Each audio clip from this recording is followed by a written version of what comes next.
పితా పుత్ర పవిత్రాత్మనామమునా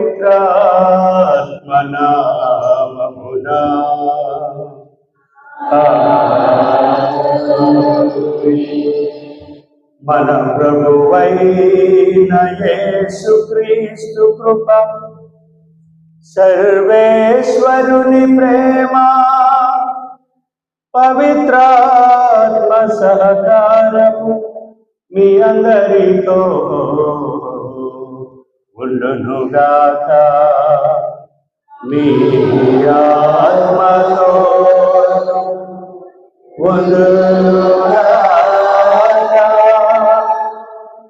ప్రియమైనటువంటి సహోదరి సహోదరులారా, ఈరోజు మనం నూతన సంవత్సరాన్ని, దైవార్చన నూతన సంవత్సరాన్ని ప్రారంభిస్తూ ఉన్నాం. ఈ నూతన సంవత్సరాన్ని ఆగమన కాలముతో ప్రారంభిస్తూ ఉన్నాం.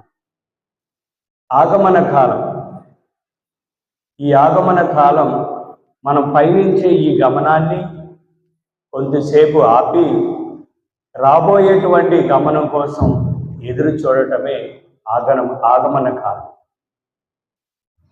క్రీస్తు రాజు కోసం మనము ఎదురు చూసేటువంటి కాలం. ఇప్పటి వరకు అనేకమైనటువంటి చింతనలతో, అనేకమైనటువంటి మన యొక్క జీవితంలో వచ్చేటువంటి ఒడిదుడుకులు, జీవిత ప్రయాణంలో ఎదురయ్యేటువంటి మన ప్రయాణం అంతా ఎప్పుడు చూసినా కొంత అలజడలతోనూ, ఇంకా ఎక్కువ సమయాన్ని ఇతరితరమైనటువంటి ఈ లోక సంబంధమైనటువంటి విషయాల కోసం ఎక్కువ సమయాన్ని గడుపుతున్నటువంటి మనము ఆ గమనాన్ని, మనం ప్రయాణించేటువంటి ఈ ప్రయాణాన్ని కొంతసేపు ఈ శారీరక వ్యామోహాలకు ప్రయాణించేటువంటి ఈ గమనాన్ని ఆపి ఆధ్యాత్మికపరమైనటువంటి గమనం కోసం మనం ఎదురు చూసేటువంటి ఈ కాలమే ఆగమన కాలం. క్రీస్తు ప్రభు యొక్క జన్మదినాన్ని కొనియాడటానికి, క్రీస్తు ప్రభు మొదటి రాకడను గుర్తు చేసుకుని మనల్ని మనము ఆధ్యాత్మికంగా తయారు చేసుకునే కాలము ఈ ఆగమన కాలం. దానికి తోడు రెండవ రాకడ, క్రీస్తు ఆయన ఇచ్చినటువంటి ఆజ్ఞ ప్రకారము, ఆయన బోధించినటువంటి బోధన ప్రకారము రెండవ రాకడ ఆయన వస్తాడు. మొదటి రాకడలాగా కాదు, సింహాసనపై ఆసీనుడైనటువంటి రారాజుగా వస్తాడు. దానికి మనం సిద్ధంగా ఉండాలని ఈరోజు మన తల్లి అని శ్రీ సభ మనందరినీ ఆహ్వానిస్తూ, ఈరోజు దివ్యపట్నాలు కూడా జాగరూకులై ప్రార్థనలతో గడపండని సుశేషపట్నంలో మనకి బోధిస్తూ ఉన్నాయి. తద్వారా ఈ దివ్య బలి పూజలో మనం ప్రత్యేకంగా ప్రార్థన చేయాలి. మీరు రానున్న సంఘటనల నుండి రక్షింపబడుటకును మనిషి కుమారుని సమక్షమున నిలువబడుటకు కావలసిన శక్తిని పొందుటకును ఎల్లప్పుడూ జాగరూకులై ప్రార్థన చేయుడు. పితా పుత్ర పవిత్రాత్మ నామమున. Praise the Lord, praise the Lord, praise praise praise the Lord. హల్లెలూయా, హల్లెలూయా. తండ్రి వందనం, తండ్రి స్తోత్రం, తండ్రి ఆరాధన, తండ్రి మహిమ. హల్లెలూయా. యేసు రాజా వందనం, యేసు రాజా స్తోత్రం, యేసు రాజా ఆరాధన, యేసు రాజా మహిమ. హల్లెలూయా, హల్లెలూయా. Praise praise praise the Lord. Mariya తనయా వందనం, దావీదు తనయా వందనం, యేసు రాజా వందనం, పాపుల రక్షక వందనం, మా మంచి కాపరి వందనం. Praise the Lord, praise praise praise the Lord. ఆత్మదేవా వందనం, ఆత్మదేవా స్తోత్రం, ఆత్మదేవా ఆరాధన, ఆత్మదేవా మహిమ. ప్రియమైనటువంటి సహోదరి సహోదరులారా, మొన్న ఆదివారం క్రీస్తు రాజు మహోత్సవముతో దైవజన సంవత్సరం ముగిసి ఈరోజు ప్రారంభించినటువంటి ఈ మొదటి ఆగమన కాలం నుండి, మొదటి ఆదివారం నుండి నూతన దైవజన సంవత్సరాన్ని ప్రారంభించాం. ఈ నూతన దైవజన ఈ సంవత్సరాన్ని ఇయర్ సి అని పిలుస్తారు. 3వ సంవత్సరం. మన దైవజన సంవత్సరాల్లో 3 కాలాలు ఉంటాయి, 3 సంవత్సరాలు. ఇయర్ ఏ, ఇయర్ బి, ఇయర్ సి. ఇది 3వ సంవత్సరం, ఇయర్ సి అంటారు. ఈ యొక్క సంవత్సరంలో ఎక్కువగా, మరి ముఖ్యంగా ఈ ఆగమన కాలం, క్రిస్మస్ కాలం, మనం వినబోయేటువంటి సువార్త లూకా సువార్త నుండి మనం ధ్యానిస్తాం. పోయిన దైవజన సంవత్సరంలో మార్కు సువార్త ఎక్కువగా ధ్యానించాం. మరి ఈ యొక్క దైవజన సంవత్సరంలో లూకా గారు రాసినటువంటి సువార్తను క్రీస్తు ప్రభు గురించి, ఆయన పుట్టుక రీతి, ఆయన ఏ విధంగా దైవ సేవ, దేవుని యొక్క రాజ్యాన్ని ఏ విధంగా ఏర్పాటు చేశారు, ఏ విధంగా మరణించారు, ఏ విధంగా ఆయన మరణాన్ని జయించారనేటువంటి విషయాలను మనము ఈ యొక్క లూకా గారి సువార్తలో మనం నేర్చుకుంటాం. అయితే ప్రియమైనటువంటి సహోదరులారా, ఈరోజు ఈ ఆగమన కాలం యొక్క ముఖ్యమైనటువంటి ఉద్దేశం ఏమిటి? మొట్టమొదటిగా మనం తెలుసుకోవాల్సింది, ఈ ఆగమన కాలంలో మనం ఏం చేయాలి. రెండవది, మనము ఈరోజు ఈ మొదటి ఆదివారంలో ప్రభు ఇచ్చినటువంటి సందేశం ఏమిటి? ఈ 2 ముఖ్య విషయాల గురించి మనం ధ్యానిద్దాం.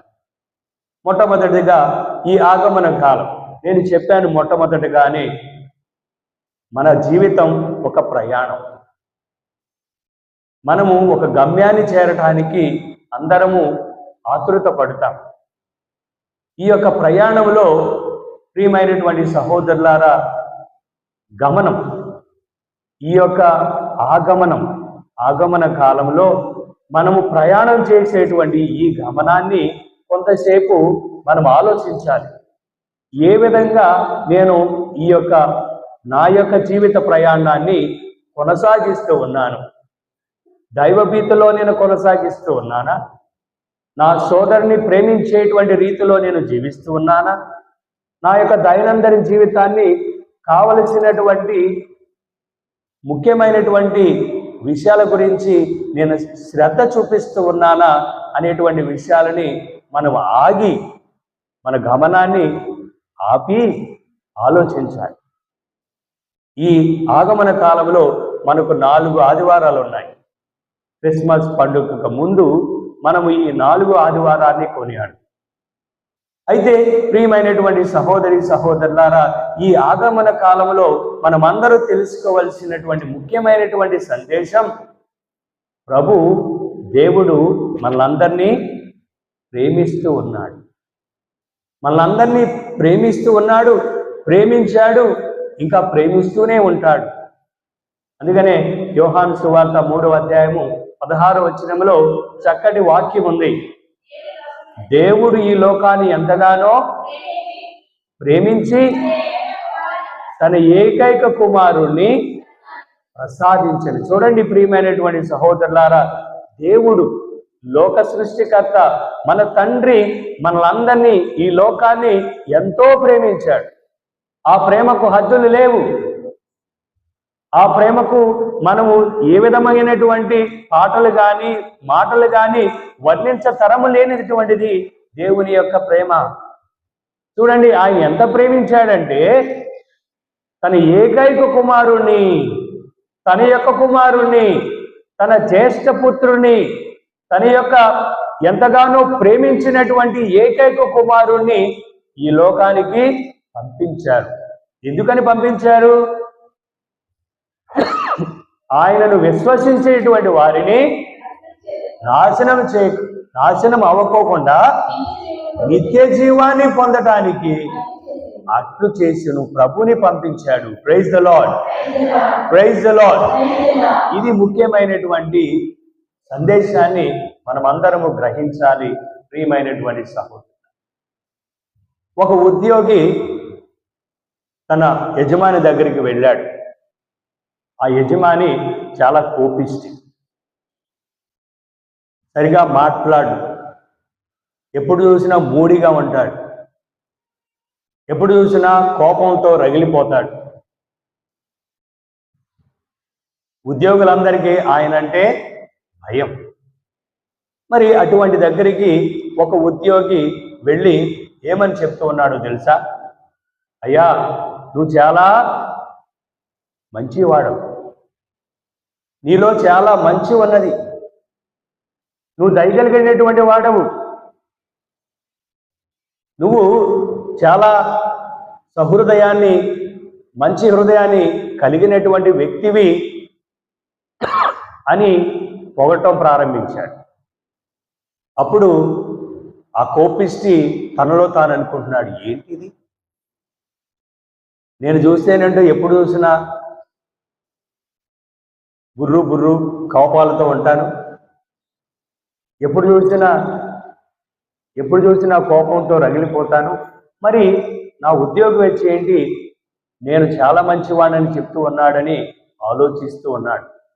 తన ఇంటికి వెళుతూ ఉంటే ఆలోచించాడు, అయ్యో, నేను ఇంత కోపిస్తున్నా, నేను ఎంత దుర్మార్గున్నా, కానీ నా యొక్క తోటి ఉద్యోగి, నా సహకారి నా గురించి ఎంతగా చెప్పాడా అని ఆలోచిస్తూ ఇంటికి వెళ్ళి తన కుమారునితో అదే విషయాన్ని చెప్తూ ఉన్నాడు. కుమారా, నువ్వంటే నాకు చాలా ప్రేమ, నిన్ను నేను ఎంతగానో ప్రేమిస్తూ ఉన్నాను,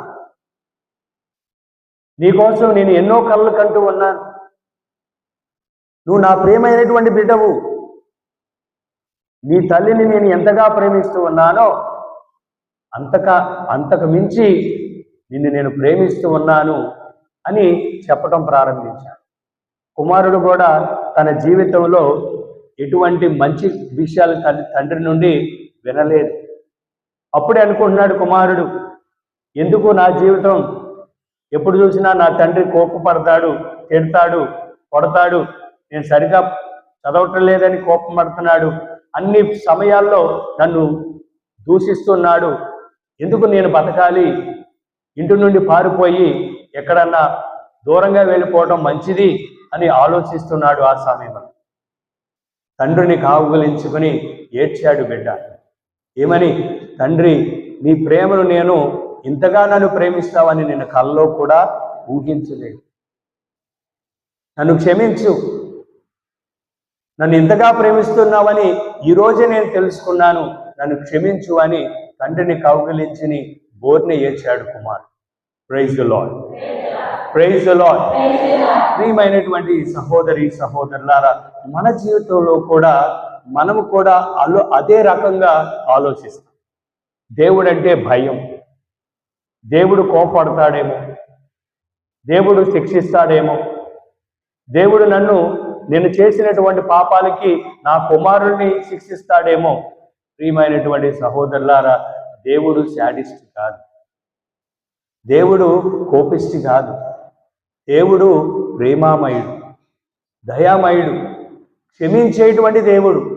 తద్వారా ప్రియమైనటువంటి సహోదరులారా, ఈ ఆగమన కాలంలో మొట్టమొదటిగా మనం తెలుసుకోవాల్సింది, దేవుడు నన్ను ప్రేమిస్తూ ఉన్నాడు, ప్రేమిస్తూనే ఉంటాడు. నేను తప్పుడు దోవలో ప్రయాణించిన, తప్పుడు ఆలోచనలో నేనున్నా, నా మనస్తత్వాలు నా ఆలోచనలు దేవునికి విరుద్ధంగా ఉన్నా, సంఘానికి విరుద్ధంగా ఉన్నా, ఇతరులకు విరుద్ధంగా ఉన్నా, దేవుడు నన్ను ప్రేమిస్తాడు, ఈ లోకంలో ఎవరు అంతగా మనల్ని ప్రేమించకపోయినా దేవుడు మాత్రం, నన్ను సృష్టించినటువంటి నా దేవుడు, మన యేసయ్య అనునిత్యము మనను ప్రేమించేవాడే అనేటువంటిది ఈ ఆగమన కాలంలో ప్రతి ఒక్కరూ తెలుసుకుని తనకు అనుగుణంగా జీవించడానికి ప్రయత్నించడానికి మనం అందరము ప్రయత్నించాలి ప్రియమైనటువంటి సహోదరులారా. అందుకనే పునీత పౌలుడు రోమీలకు రాసిన లేఖ 5వ అధ్యాయము 9వ వచనంలో ఆయన రక్తముతో మనందరినీ వెలనిచ్చుకొని నీతిమంతులుగా తయారు చేశాడు ప్రభు. తన యొక్క ప్రేమను వ్యక్తపరిచాడు. పునీత పౌలుడు రోమీలకు రాసిన లేఖ, ఆయన రక్తము వలన మనము ఇప్పుడు దేవుని ఎదుట ఇప్పుడు మనమందరము దేవుని ఎదుట నీతిమంతులమయ్యాము. Praise the lord. ఎందుచేత? క్రీస్తు ప్రభు మనల్ని ప్రేమించాడు కాబట్టి, క్రీస్తు ప్రభు మనల్ని ప్రేమిస్తున్నాడు కాబట్టి, క్రీస్తు ప్రభు మనల్ని ప్రేమిస్తూనే ఉంటాడు కాబట్టి తన యొక్క రక్తాన్ని చిందించి తండ్రి ఎదుట మనల్ని నిర్దోషులుగా నిలబెట్టినటువంటి దేవుడు మన యేసయ్య. ఎందుకని? ఆయన ప్రేమ, యేసయ్య ప్రేమ మనందరినీ దేవుని ఎదుట నీతిమంతులుగా నిర్దోషులుగా మనందరినీ నిలబెట్టిందని దేవుని వాక్యం చెప్తుంది. అదేవిధంగా ప్రభు యొక్క ఆయన యొక్క ప్రాణాన్ని మనకు అర్పించాడు. పునీత పౌలుడు కొరింథీయులకు రాసిన మొదటి లేఖ 6వ అధ్యాయము 20వ వచనములో, ఏలయన ఆయన వెలనిచ్చు ఎన్నుకొనెను కనుక నీ దేహముతో దేవుని మహిమపరచాలి. మన యొక్క దేహాలతో, మన యొక్క సమయంతో మనం ఇచ్చేటువంటి దేవునికి కానుకలు ఏమంటే ఆయనను ఎల్లప్పుడూ మనము ఆరాధించాలి, స్తుతించాలి. ఎందుకంటే ఆయన మనల్ని ప్రేమించే దేవుడు కాబట్టి. అదేవిధంగా యెషయా ప్రవక్త 23వ అధ్యాయము 53వ అధ్యాయము 5వ వచనములో, మనములో పాపములో ఉన్నప్పటికీ కానీ అతడు మన తప్పిదముల కొరకు గాయపడి మన పాపముల కొరకు నలిగిపోయెను. Praise the Lord. Praise the lord.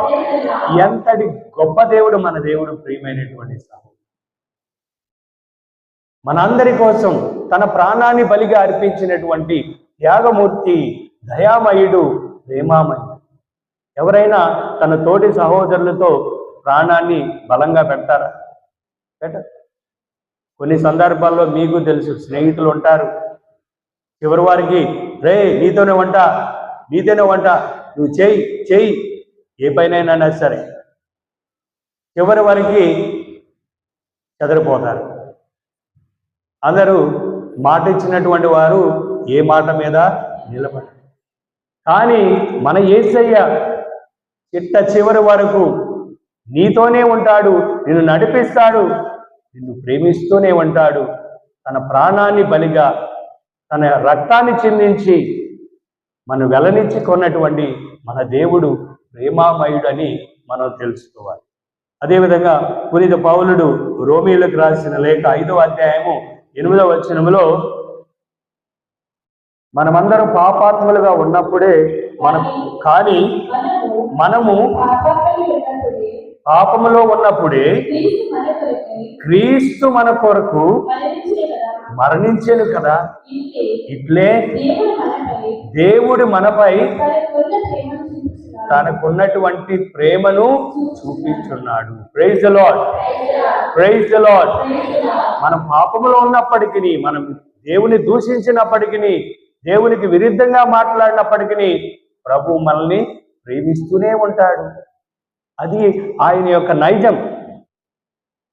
దేవుని యొక్క నైజం ఏమిటంటే మనల్ని ప్రేమిస్తూనే ఉంటాడు, కరుణిస్తూనే ఉంటాడు, మన ఎంట వస్తూనే ఉంటాడు, మన వెన్నంటూనే ఉంటాడు మన నిజమైనటువంటి మన యేసయ్య అని ఈ ఆగమన కాలములో ప్రతి ఒక్కరూ మనము తెలుసుకోవాలి. రెండవది, ప్రియమైనటువంటి సహోదరులారా, ఈరోజు మనం విన్నటువంటి సుశేషపట్నం ఒక్కసారి ధ్యానించినట్లయితే, ఈ యొక్క సుశేషపట్నంలో క్రీస్తు ప్రభు మన అందరి కోసం ఆయన మేలుకొని అప్రమత్తంగా ఉండాలని చెప్తూ ఉన్నారు. ప్రేమించే దేవుడే, కరుణించే దేవుడే, క్షమించే దేవుడే. ఆయన ప్రేమ ఇంతగా ఉండటం ద్వారా మనకందరికీ ఆయన హెచ్చరిస్తూ ఉన్నాడు, ప్రేమతో హెచ్చరిస్తూ ఉన్నాడు. ఏమని? మెలకువగా ఉండండి, అప్రమత్తంగా ఉండండి అని ఆయన హెచ్చరిస్తూ ఉన్నాడు. రోహిత్ అనేటువంటి ఒక అబ్బాయి యూనివర్సిటీలో చదువుతున్నాడు. రోహిత్ అనేటువంటి అబ్బాయి చిన్నప్పటి నుండి ఆ అబ్బాయికి క్యాండిల్ కానీ లైట్లు కానీ వెలిగించడం తనకు తల్లి నేర్పించింది. ఈ యొక్క క్యాండిళ్ళు ఎప్పుడు ఆరిపోకుండా, అంటే క్రొవ్వొత్తులు అనునిత్యం కొంతమంది వెలిగిస్తూనే ఉంటారు ఇంట్లో. కొంతమందికి ఆచారం, ఎప్పుడు ఆరిపోవు, దీపం ఎప్పుడు వారింట్లో ఆరిపోదు. అదేవిధంగా ఈ రోహిత్ తన యూనివర్సిటీ గదిలో 4 క్రొవ్వొత్తులు నిత్యము వెలుగుతూనే ఉండేవి. ఒక కొవ్వొత్తి పేరు శాంతి, రెండవ కొవ్వొత్తి పేరు విశ్వాసం, నమ్మకం, మూడవ కొవ్వొత్తి పేరు ప్రేమ, నాలుగవ కొవ్వొత్తి పేరు నిరీక్షణ. ఈ 4 పేర్లతో ప్రతినిత్యము ఈ రోహిత్ కలంతకాలము ఎప్పుడు కొవ్వొత్తులు వెలుగుతూనే ఉండేవి. ఒకరోజు ఈ 4 కొవ్వొత్తులు మాట్లాడుకుంటున్నాయి. ఏమని? మొట్టమొదటిగా శాంతి అనేటువంటి కొవ్వొత్తి మాట్లాడుకుంటుంది. ఏంటి నా జీవితం, ఈ లోకంలో ఎవరు శాంతిని కోరుకుంటలేదు. ఎప్పుడు చూసినా పగలు, కక్షలు, కోపము, తాపాలు, ఈర్ష్య, ద్వేషాలు, అసూయ, వాటిని ఎక్కువగా ప్రేమిస్తున్నారు. నా యొక్క విలువ ఏమీ లేదు అన్ని కన్నీటి కార్చి ఆరిపోయింది. రెండో కొవ్వొత్తి కూడా విశ్వాసం, నమ్మకం. నా జీవితం కూడా ఇంతే. దేవుడు, మానవులు వాళ్ళనే నమ్మరు, ఒకరికొకరే నమ్మరు. ఇంకా దేవుణ్ణి ఏమని నమ్ముతారు? విశ్వాసం కోల్పోతున్నారు. దేవుడంటే భయభక్తులు లేవు, పెద్దలంటే గౌరవం లేదు. అందరిలో విశ్వాసాన్ని కోల్పోతున్నారు, ఎవరిలో నమ్మకం లేదు. దేవుడంటే నమ్మకం లేదు, దేవుడంటే భయభక్తులు లేవు, ఇంకా ఏమీ లేవు. నా వల్ల ఉపయోగం ఏమిటి అని కన్నీటి కార్చి ఆరిపోయింది. మూడో కొవ్వొత్తు ఏంటి? ఆ కొవ్వొత్తు పేరు ప్రేమ. ప్రేమ గురించి ఎన్నెన్నో కథలు, ఎన్నెన్నో శ్లోకాలు, ఎన్నెన్నో మంచి మంచి పాటలు వస్తాయి, కానీ ఒకరిలో ఒకరు ప్రేమ లేదు. ప్రేమ అనేది మాటలకు మాత్రమే, చేతలకి ఏమీ లేదు. ఒకరిలో ఒకరు ప్రేమ లేదు. అంతెందుకు, భార్యాభర్తల మధ్య ప్రేమ లేదు.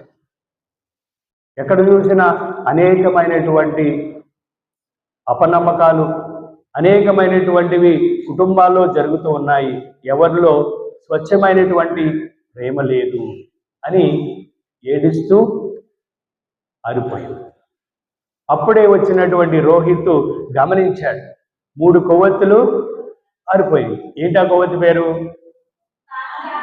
శాంతి, విశ్వాసము, ప్రేమ. ఈ 3 కొవ్వొత్తులు ఆరిపోయింది చూసి చాలా ఆశ్చర్యపోయాడు, ఏడవటం ప్రారంభించాడు.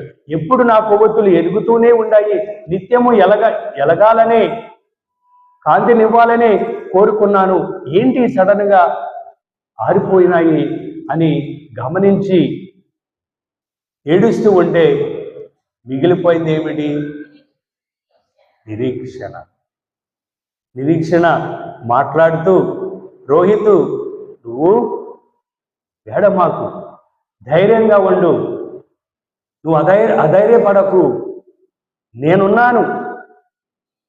నిరీక్షణ మనం ఎప్పుడూ నిరీక్షించాలి, మెలకువతో మనం ఉండాలి. యేసు దేవుని రాక కోసం మనం ఎదురు చూడాలి. నువ్వు బాధపడ మాకు, నేను నా మిగిలినటువంటి కొవ్వొత్తులను కూడా నేను వెలిగిస్తాను ఆయన ధైర్యం చెప్పి మిగతా కొవ్వొత్తులు కూడా వెలిగించింది ఎవరు? Praise the Lord, praise the Lord. మరి ఆ విధంగా మనము జీవిస్తూ ఉన్నాం. నేను ఈ నిరీక్షణ కొవ్వొత్తి ఏదైతే నిరుత్సాహపడకుండా, నీరసపడకుండా, అధైర్యాన్ని కోల్పోకుండా, అశాంతిని కోల్పోకుండా చూడండి, ధైర్యంతో ప్రభు రాకడ కోసం, ప్రభు నన్ను ప్రేమిస్తూ ఉన్నాడు, ఆయన దయామయుడని చెబుతూ ధైర్యంతో ముందుకెళ్లాలని ఈరోజు మనం విన్నటువంటి సువిశేషపట్నంలో ప్రభు మనకందరికీ ప్రేమతో హెచ్చరిస్తూ ఉన్నాడు. చూడండి మరొకసారి దేవుని వాక్యం లూకా సువార్త 21వ అధ్యాయము 36వ వచనం. మీరు రానున్న సంఘటనల నుండి రక్షింపబడుటకును మనిషి కుమారుని సమక్షమున నిలువబడుటకును కావలసినటువంటి శక్తిని పొందుటకును ఎల్లప్పుడూ జాగరూకులై ప్రార్థించండి. ప్రభు ఈ మొట్టమొదటి ఆగమన కాలంలో మనకిచ్చేటువంటి సందేశం జాగరూకత కలిగి ఎల్లప్పుడూ ప్రార్థన కలిగి జీవించాలి. ఈ ఆగమన కాలంలో, ఈ గమనములో, నేను ప్రయాణం చేసేటువంటి ఈ యొక్క ప్రయాణంలో సమయాన్ని ఆగి నన్ను నేను పరీక్షించుకోవాలి. నా యొక్క ఆధ్యాత్మికమైనటువంటి జీవితం ఏ విధంగా ప్రయాణంలో, విశ్వాసంలో నేను ఏ విధంగా ప్రయాణిస్తూ ఉన్నాను అని మనల్ని మనం పరీక్షించుకోవాలి. నేను శాంతిని కోరుకుంటున్నానా? నేను సమాధానాన్ని కోరుకుంటున్నానా? నేను సఖ్యతను కోరుకుంటున్నానా? నేను ఇతరులను ప్రేమించే హృదయాన్ని నాలో ఉందా అని మనం ప్రతి ఒక్కరూ పరీక్షించుకుని ఆలోచించేటువంటి కాలమే ఈ ఆగమన కాలం. ప్రభు మనందరినీ కోరుతూ ఉన్నాడు. నిరీక్షణతో, జాగరూకతతో ఎల్లప్పుడూ మనము ఆయన రాక కోసం ఎదురు చూస్తూ మనం ఉండాలని ప్రభు మనకందరికీ ఆయన ప్రార్థిస్తూ కోరుకునేటువంటిది ఈ యొక్క మొదటి ఆదివారం. అందరికీ తెలిసిన విధంగా ప్రియమైనటువంటి సహోదరులారా, టైటాన్ షిప్ అందరికీ తెలుసు. కొంతమంది మూవీ కూడా చూస్తుంటారు.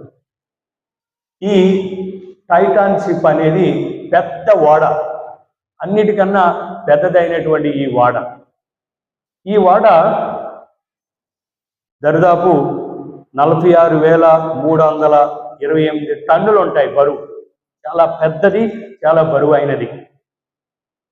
అది 1912వ సంవత్సరం ఏప్రిల్ 15వ తారీఖున ఒక తెల్లటి మంచు కొండను ఢీకొని అది 2 ముక్కలైపోయి అనేక మంది మరణించినటువంటి సంఘటన అందరికీ తెలిసిందే.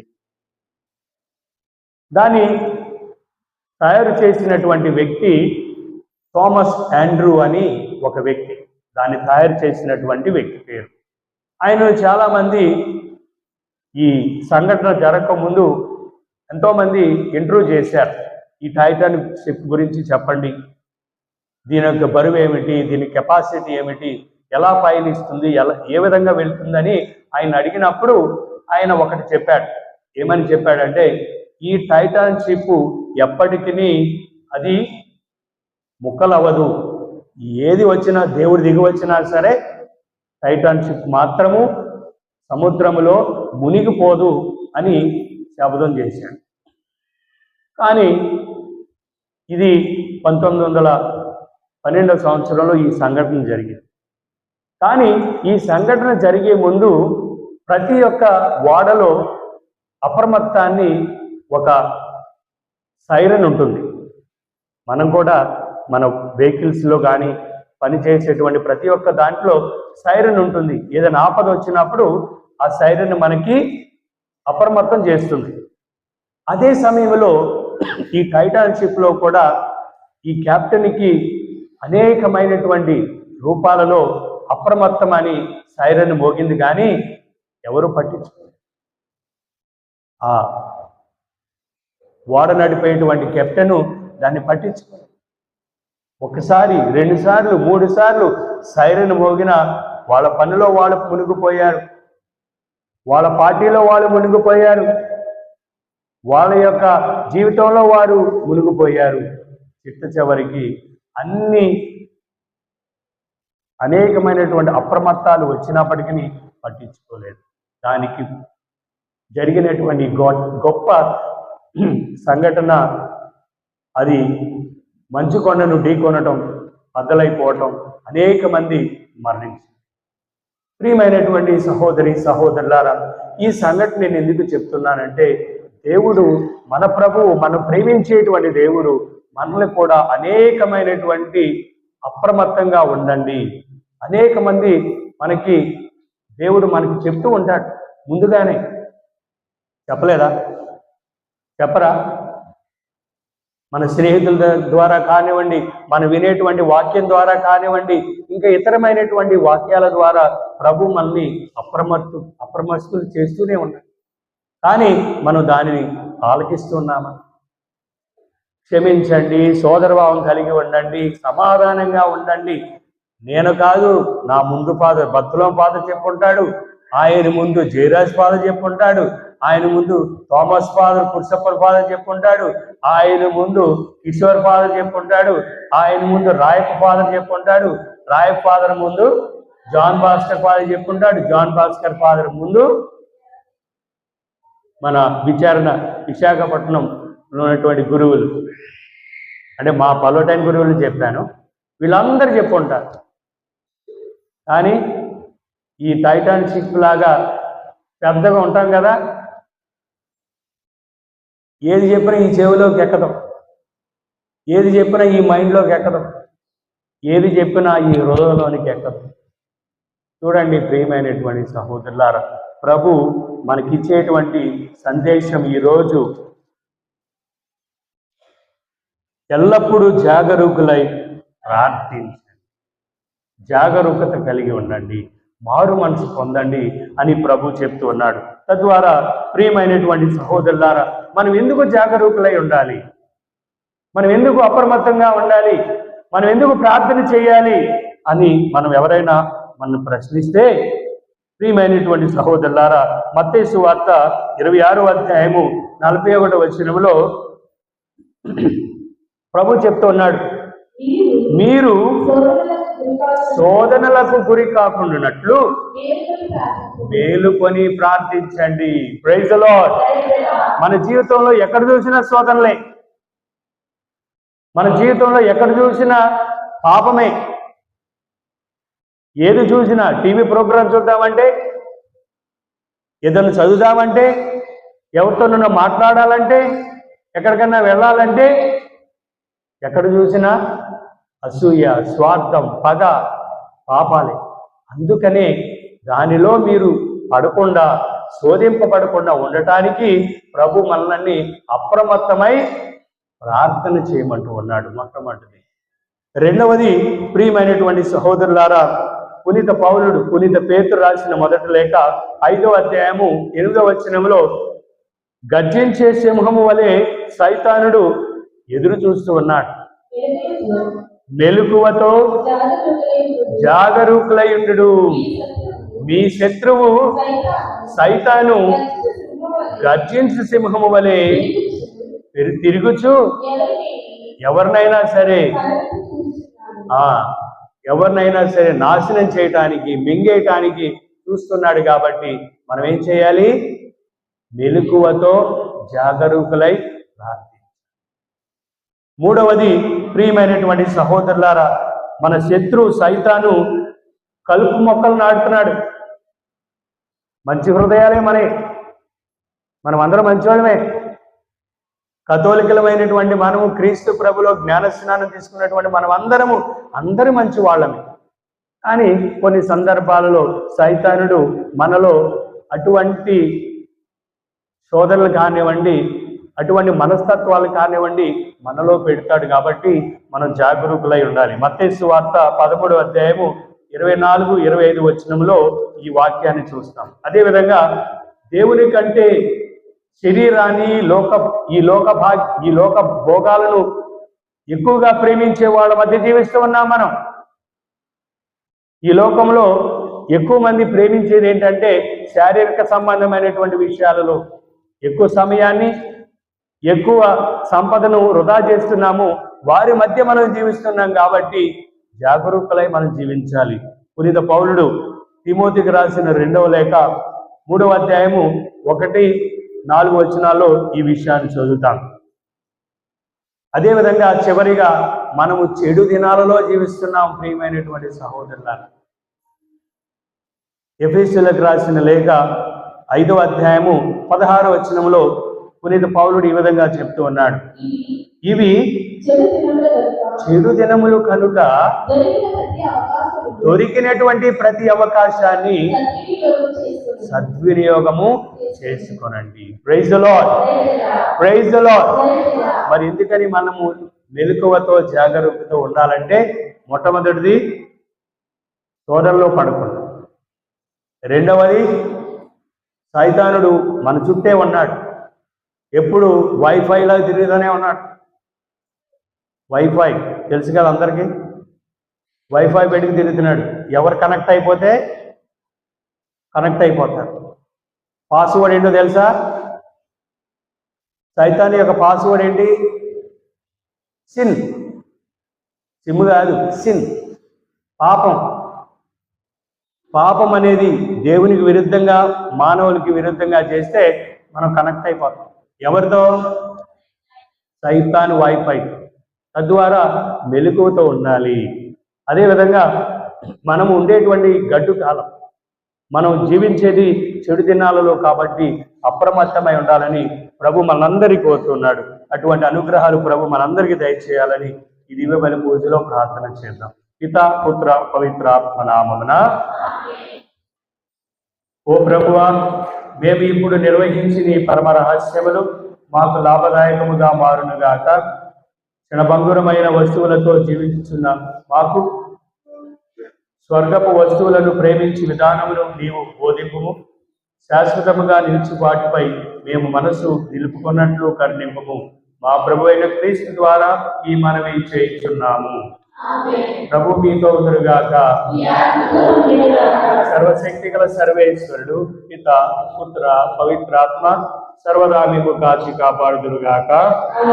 సమాధానంతో వెళ్ళి క్రీస్తు ప్రేమలో జీవించండి.